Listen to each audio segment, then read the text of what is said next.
पूजन देखा वीडियो के माध्यम से।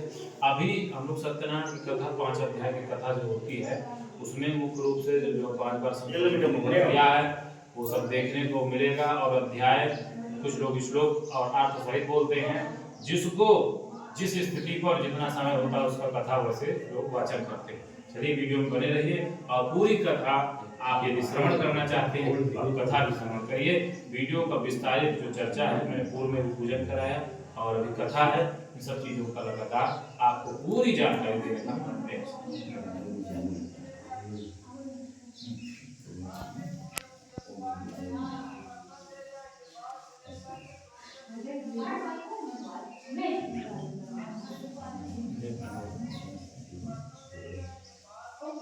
चालू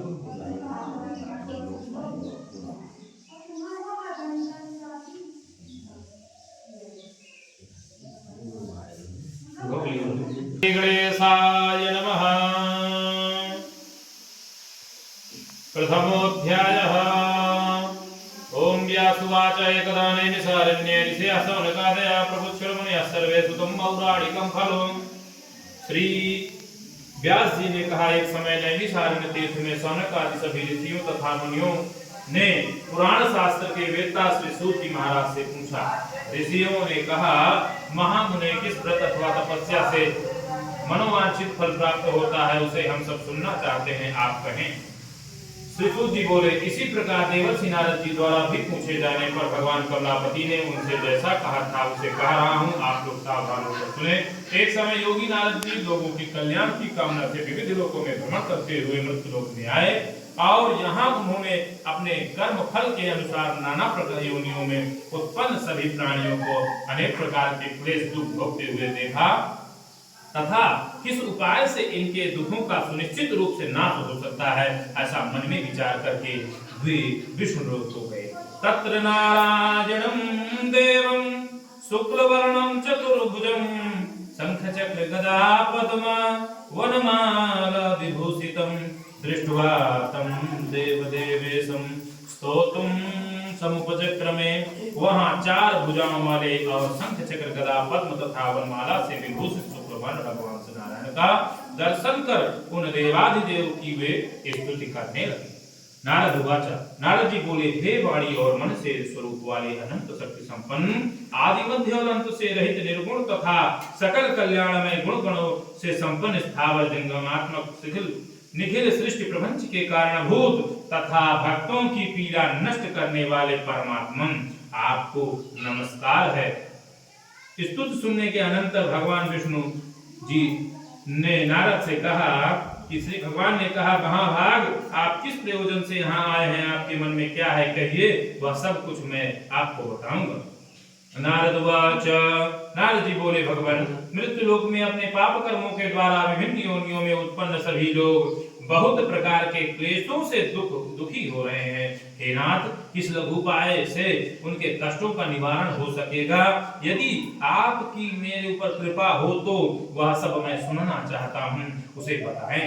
श्री भगवान ने कहा, हे वत्स, संसार के ऊपर अनुग्रह करने की इच्छा से आपने बहुत अच्छी उत्तम बात पूछी है। जिस व्रत के करने से प्राणी मोह से मुक्त हो जाता है उसे आपको बताता हूँ, सुने। हे वत्स, स्वर्ग और मृत्यु लोक में दुर्लभ भगवान सत्यनारायण का एक महान पुण्य व्रत है। आपके स्नेह के कारण इस समय में उसे कह रहा हूँ। अच्छी प्रकार विधान से भगवान सत्यनारायण का व्रत करके मनुष्य शीघ्र ही सुख प्राप्त कर परलोक में मोक्ष प्राप्त कर सकता है। भगवान की ऐसी वाणी सुनकर नारद मुनि ने कहा, किम फलम किम विधानम च कृतं केनैव तद्व्रतं तत्सर्वं विस्तरद् ब्रूहि कदा कार्यं व्रतं प्रभो। नारद जी बोले, प्रभु इस व्रत को करने का फल क्या है, इसका विधान क्या है, इस व्रत को किसने किया और कब इसे करना चाहिए, यह सब विस्तार पूर्वक बतलाइए। श्री भगवान ने कहा, यह सत्यनारायण व्रत दुख शोक आदि का शमन करने वाला, धन धान्य की वृद्धि करने वाला, सौभाग्य और संतान देने वाला तथा सर्वत्र विजय प्रदान करने वाला, जिस किसी भी दिन भक्ति और श्रद्धा से समन्वित होकर मनुष्य ब्राह्मणों और बंधु बांधवों के साथ धर्म में तत्पर होकर सायंकाल भगवान सत्यनारायण की पूजा करे। नैवेद्य के रूप में उत्तम कोटि के भोजनीय पदार्थ को सवाया मात्र में भक्ति पूर्वक अर्पित करना चाहिए। केले का फल, घी, दूध, गेहूं का चूर्ण अथवा गेहूं के चूर्ण के अभाव में साठी चावल का चूर्ण, शक्कर या गुड़, यह सब भक्ष्य सामग्री सवाया मात्र में एकत्रित कर निवेदित करना चाहिए। बंधु बांधवों के साथ श्री सत्यनारायण भगवान की कथा सुनकर ब्राह्मण को दक्षिणा देनी चाहिए। तदनंतर बंधु बांधवों के साथ ब्राह्मणों को भोजन कराना चाहिए। भक्ति पूर्वक प्रसाद ग्रहण करके नृत्य गीत आदि का आयोजन करना चाहिए। तदनंतर भगवान सत्यनारायण का स्मरण करते हुए अपने घर चलना चाहिए। ऐसा करने से मनुष्यों की अभिलाषा अवश्य ही पूर्ण होती है। विशेष रूप से कलयुग में पृथ्वी लोक में यह सबसे छोटा सा उपाय है। श्री स्कंद पुराणे देवाखंडे सत्यनारायण कथायां प्रथमोध्याय वृंदावन बिहारी लाल की जय। संत बच्चा ये भी ठीक है।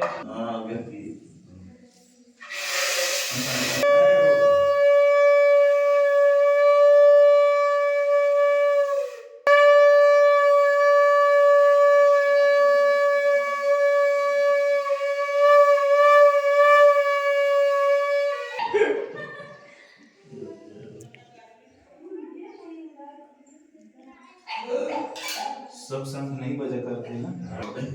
कर ले श्री सूत जी बोले, हे द्विजों, अब मैं पुनः पूर्व काल में जिसने सत्यनारायण को किया था उसे भली भांति विस्तार पूर्वक कहूंगा। रमणीय काशी नामक नगर में कोई अत्यंत निर्धन ब्राह्मण रहता था। भूख और प्यास से व्याकुल होकर वह प्रतिदिन पृथ्वी पर भटकता रहता था। ब्राह्मण प्रिय भगवान ने उस दुखी ब्राह्मण को देखकर वृद्ध ब्राह्मण का रूप धारण करके उस द्विज से आदर पूर्वक पूछा, हे विप्र, प्रतिदिन अत्यंत दुखी होकर तुम किस लिए पृथ्वी पर भ्रमण करते रहते हो? हे द्विज श्रेष्ठ, यह सब बतलाओ, मैं सुनना चाहता हूँ।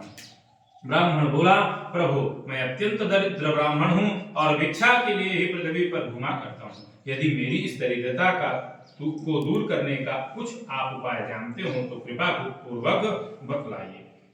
मृत ब्राह्मण ने कहा, हे ब्राह्मण देव, सत्यनारायण भगवान विष्णु अभीष्ट फल को देने वाले हैं।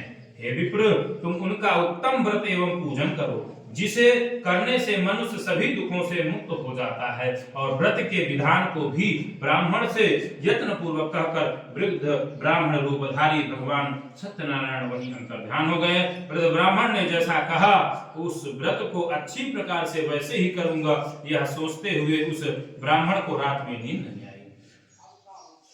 तदनंतर प्रातः काल उठकर सत्यनारायण का व्रत करूंगा, ऐसा संकल्प करके वह ब्राह्मण भिक्षा के लिए चल पड़ा। उस दिन ही ब्राह्मण को भिक्षा में बहुत सा धन प्राप्त हुआ। उसी धन से उसने बंधु बांधवों के साथ भगवान सत्यनारायण का व्रत किया। इस व्रत के प्रभाव से वह श्रेष्ठ ब्राह्मण सभी दुखों से मुक्त होकर समस्त संपत्तियों से संपन्न हो गया। उस दिन से लेकर प्रत्येक महीने उसने यह व्रत किया।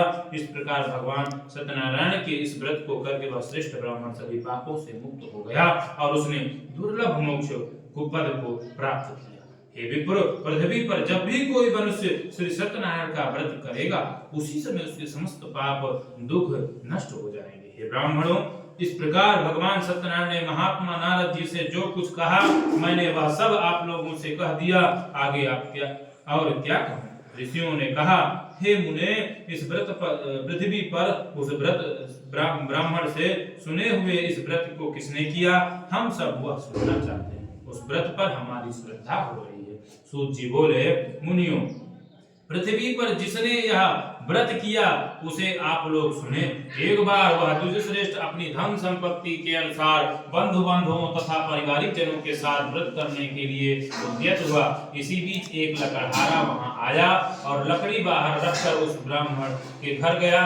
प्यास से व्याकुल उस ब्राह्मण को व्रत करता हुआ प्रणाम करके उससे बोला, प्रभु, आप यह क्या कर रहे हैं? इसके करने से क्या फल की प्राप्ति होती है? विस्तार पूर्वक मुझसे कहिए। विप्र ने कहा, यह सत्यनारायण का व्रत है जो सभी मनोरथों को प्रदान करने वाला है। उसी के प्रभाव से मुझे यह सब महान धन धान्य आदि प्राप्त हुआ। जल पीकर तथा प्रसाद ग्रहण करके वह नगर चला गया। सत्यनारायण देव के लिए मन से ऐसा सोचने लगा कि आज लकड़ी बेचने से जो धन प्राप्त होगा उसी धन से भगवान सत्यनारायण का श्रेष्ठ व्रत करूंगा। इस प्रकार मन से चिंतन करता हुआ लकड़ी को मस्तक पर रखकर उस सुंदर नगर में गया जहां धन संपन्न लोग रहते थे। उस दिन उसने लकड़ी का दुगना मूल्य प्राप्त किया। तदनंतर प्रसन्न हृदय होकर वह पके हुए केले का फल, शर्करा, घी, दूध और गेहूं का चूर्ण सवाया मात्र लेकर अपने घर गया। तत्पश्चात उसने अपने बांधवों को बुलाकर विधि विधान से भगवान श्री सत्यनारायण का व्रत किया। उस व्रत के प्रभाव से वह धन पुत्र से संपन्न हो गया और इस लोक में अनेक सुखों का उपभोग कर अंत में सत्यपुर वैकुंठ लोक को चला गया। श्री स्कंद पुराणे रेवा खंडे सत्यनारायण व्रत कथायां द्वितीय अध्याय। वृंदावन बिहारी लाल की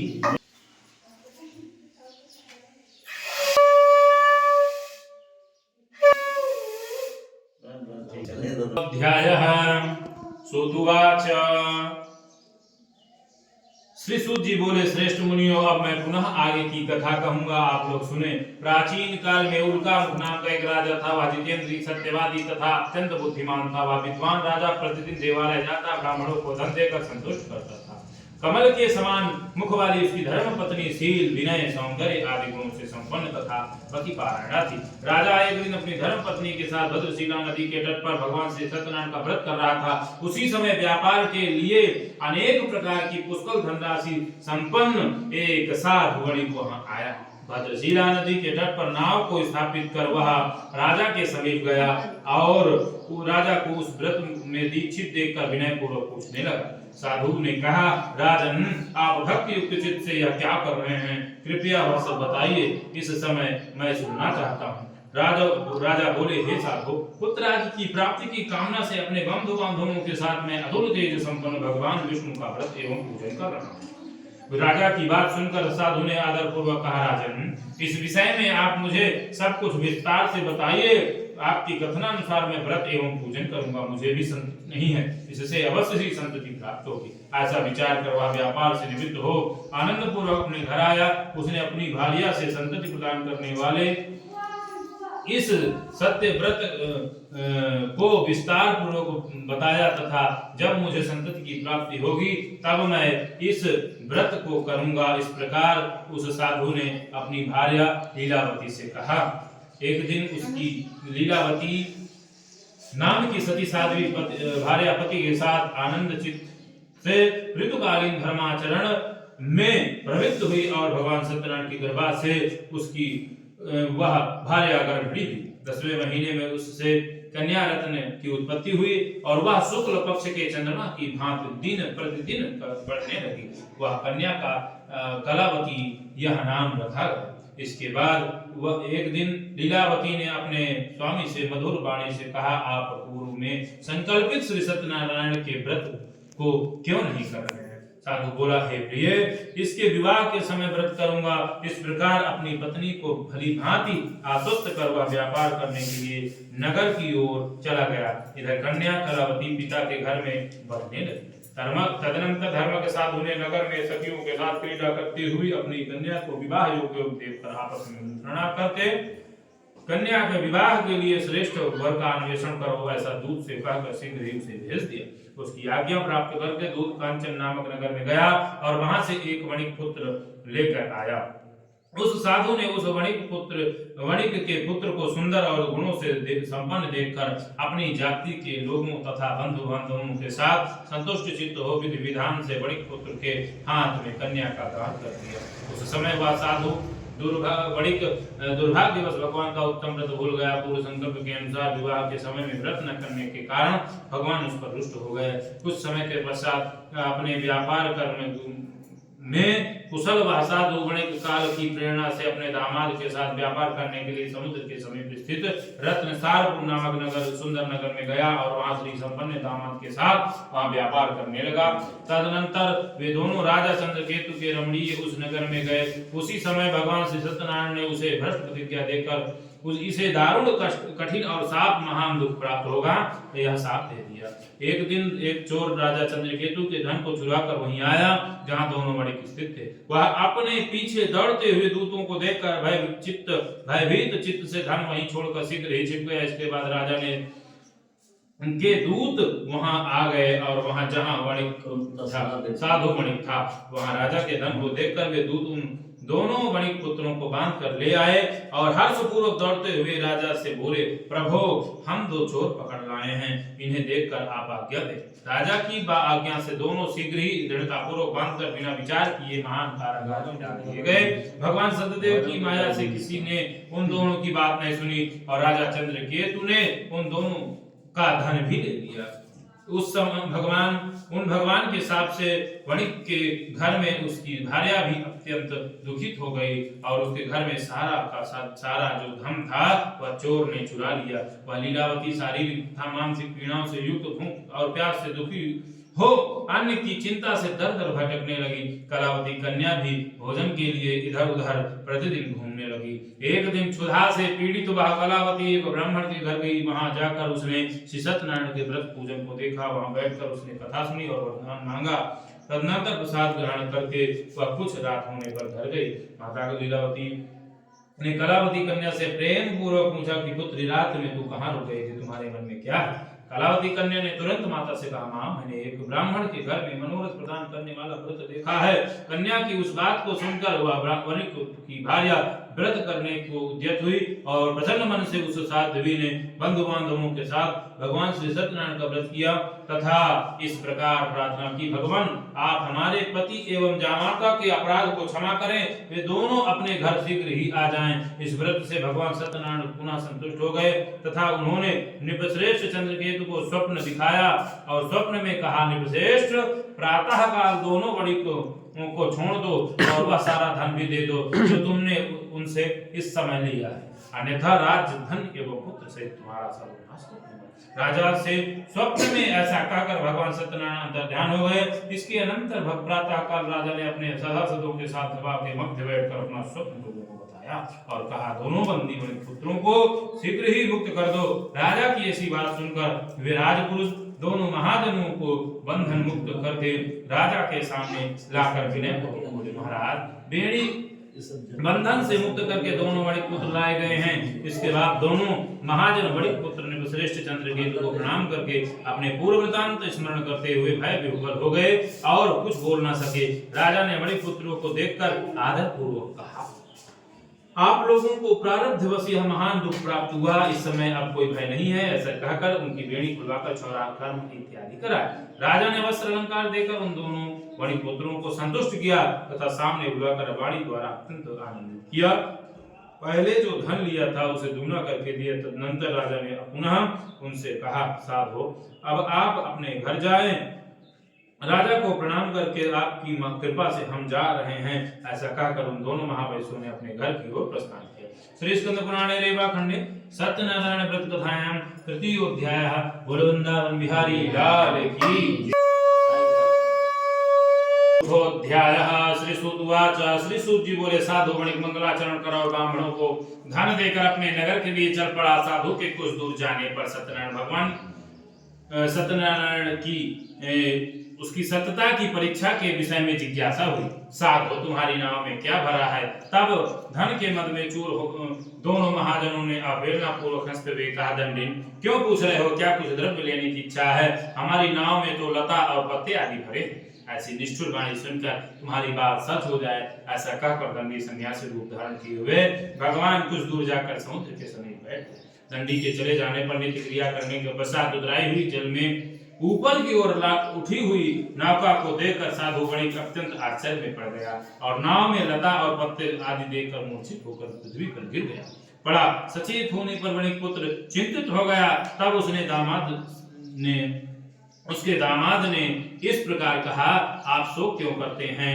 दंडी ने साफ दे दिया है, इस स्थिति में वे ही चाहें तो सब कुछ कर सकते हैं, इसमें संशय नहीं है।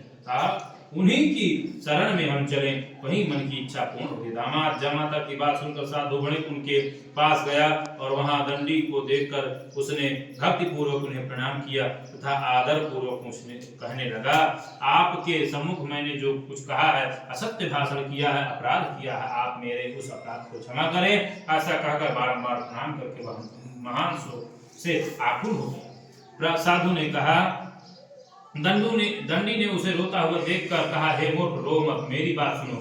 मेरी पूजा से उदासीन होने के कारण तथा मेरी आज्ञा से तुमने बारंबार जो प्राप्त किए, भगवान की ऐसी वाणी सुनकर वह उनकी स्तुति करने लगा। साधु ने कहा, हे प्रभु, वह आश्चर्य की बात है कि आपकी माया से मोहित होने के कारण ब्रह्मा आदि देवता भी आपके गुणों और रूप को यथावत रूप से जान नहीं पाते। मैं मूर्ख आपकी माया से मोहित होने के कारण कैसे जान सकता हूँ?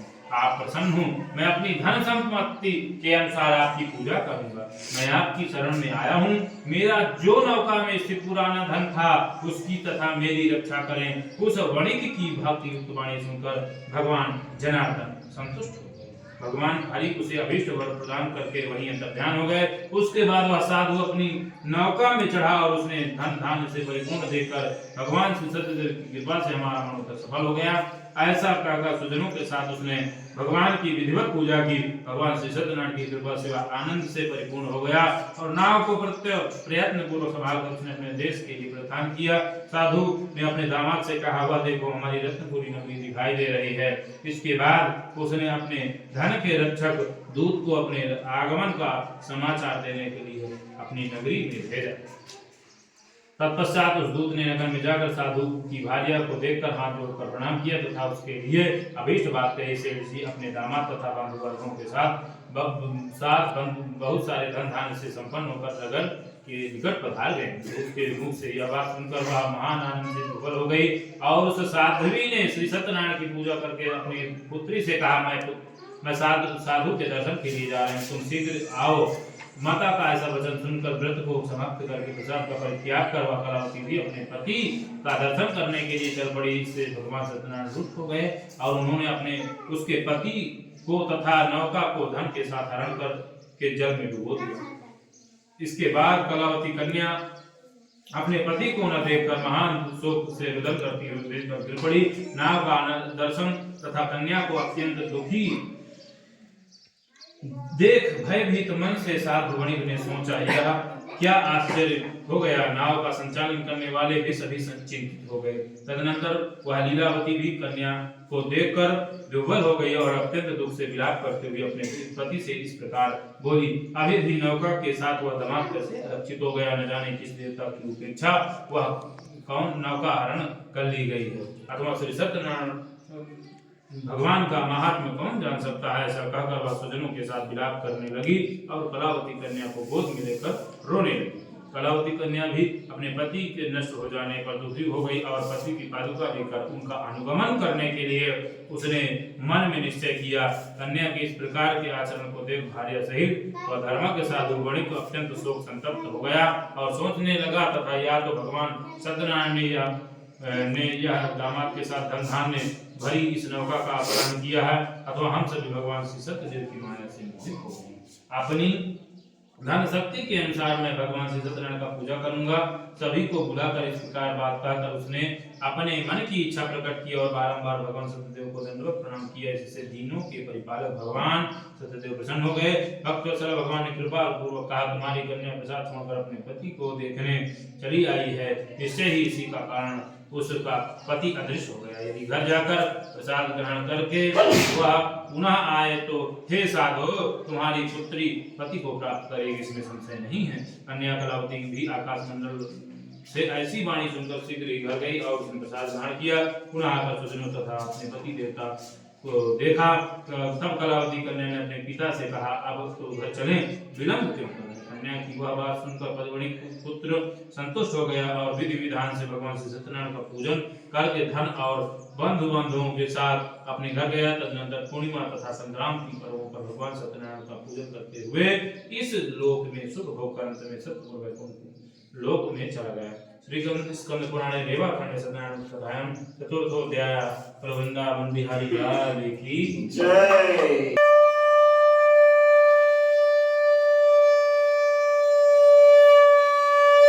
श्री सूत जी बोले, हे श्रेष्ठ मुनियों, अब इसके बाद मैं दूसरी कथा कहूंगा, आप लोग सुने। अपनी प्रजा का पालन करने में तत्पर तुंगध्वज नाम का एक राजा था। उसने सत्यदेव के प्रसाद का परित्याग करके दुख प्राप्त किया। एक बार वह वन में जाकर और वहां बहुत से पशुओं को मारकर वटवृक्ष के नीचे आया। वहां उसने देखा कि गोपगण बंधु बांधवों के साथ संतुष्ट होकर भक्ति पूर्वक भगवान सत्यदेव की पूजा कर रहे हैं। राजा यह देखकर भी अहंकार वासना तो वहां गया और ना उसने भगवान श्री सत्यनारायण को प्रणाम ही किया। इसके बाद पूजन के अनंतर सभी गोपगण भगवान का प्रसाद राजा के समीप रखकर वहां से लौट आए और इच्छानुसार सभी ने भगवान का प्रसाद ग्रहण किया। इधर राजा को प्रसाद परित्याग करने से बहुत दुख प्राप्त हुआ। उसका संपूर्ण धन एवं सभी सौ पुत्र नष्ट हो गए। राजा ने मन में निश्चय किया कि अवश्य ही श्री भगवान सत्यनारायण ने हमारा नाश कर दिया, इसलिए मुझे वहीं जाना चाहिए। श्री सत्यनारायण का पूजन हो रहा था, ऐसा मन में निश्चय करके वह राजा गोपगणों के समीप गया और उसने गोपगणों के साथ भक्ति श्रद्धा से युक्त होकर विधि पूर्वक भगवान श्री सत्यदेव की पूजा की। भगवान सत्यदेव की कृपा से वह पुत्र धन और पुत्रों सहित संपन्न हो गया तथा इस लोक में सभी सुखों को उपभोग कर अंत में सत्यपुर वैकुंठ को प्राप्त किया। श्री सूत जी कहते हैं, जो व्यक्ति इस परम दुर्लभ सत्यनारायण के व्रत को करता है, पुण्यमयी तथा फलप्रदायिनी भगवान की कथा को भक्ति होकर सुनता है, उसे भगवान सत्यनारायण की कृपा से धन धान्य आदि की प्राप्ति होती है। दरिद्र धनवान हो जाता है, बंधन में पड़ा बंधन मुक्त से मुक्त हो जाता है, डरा हुआ व्यक्ति भय से मुक्त हो जाता है। सत्य भगवान यह सत्य है, इसमें संशय नहीं है। इस लोक में वह सभी इच्छित फलों को भोग कर प्राप्त करके अंत में सत्यपुर वैकुंठ हो जाता है। हे ब्राह्मणों, इस प्रकार मैंने आप लोगों से भगवान श्री सत्यनारायण के व्रत को कहा, जिसे करके मनुष्य सभी दुखों से मुक्त हो जाता है। कलयुग में तो भगवान सत्यदेव की पूजा विशेष फल प्रदान करने वाली है। भगवान विष्णु को ही कुछ लोग काल, कुछ लोग सत्य, कोई ईश और कोई सत्यदेव तथा कोई दूसरे लोग सत्यनारायण नाम से कहेंगे। अनेक रूप धारण करके भगवान सत्यनारायण सभी का मनोरथ सिद्ध करते हुए कलयुग में सनातन भगवान विष्णु ही सत्यव्रत रूप धारण करके सभी का मनोरथ पूर्ण करने वाले होंगे। हे श्रेष्ठ मुनियों, जो व्यक्ति नित्य भगवान सत्यनारायण की इस व्रत कथा को पढ़ता है, सुनता है, भगवान सत्यनारायण की कृपा से उसके सभी पाप नष्ट हो जाते हैं। हे मुनीश्वरों, पूर्व काल में जिन लोगों ने भगवान सत्यनारायण का व्रत किया था, उसके अगले जन्म का वृतांत करता हूँ, आप लोग सुने। महान प्रज्ञा संपन्न सदानंद नाम के ब्राह्मण सत्यनारायण व्रत करने से प्रभाव से दूसरे जन्म में सुदामा नामक ब्राह्मण हुए। उस जन्म में भगवान श्री कृष्ण का ध्यान करके उन्होंने मोक्ष प्राप्त किया। लकड़हारा भिल्ल गों का राजा हुआ। अगले जन्म में उसने भगवान श्री राम की सेवा करके मोक्ष प्राप्त किया। महाराज उल्कामुख दूसरे जन्म में राजा दशरथ हुए, जिन्होंने श्री रंगनाथ की पूजा करके अंत में वैकुंठ प्राप्त किया। इसी प्रकार धार्मिक और सत्यव्रती साधु पिछले जन्म के सत्यव्रत के प्रभाव से दूसरे जन्म में मूर्धध्वज नाम का राजा हुआ और उसने आरे से चीरकर अपने पुत्र की आदिदेव भगवान विष्णु को अर्पित कर मोक्ष प्राप्त किया। महाराज कुंभध्वज नाम के जन्मांतर में स्वयंभू हुए। भगवत संबंधी समस्त संपूर्ण कार्यों का अनुष्ठान करके वैकुंठ लोक को प्राप्त हुए। जो गोपगण थे वे सब ब्रजमंडल में निवास करने वाले गोप हुए और सभी राक्षसों का संहार करे। उन्होंने भी भगवान का शाश्वत धाम गोलोक प्राप्त किया। श्री कंद पुराणे रेवा खंडे सत्यनारायण कथायां पंचमोध्याय। बोलो वृंदावन बिहारी लाल की जय।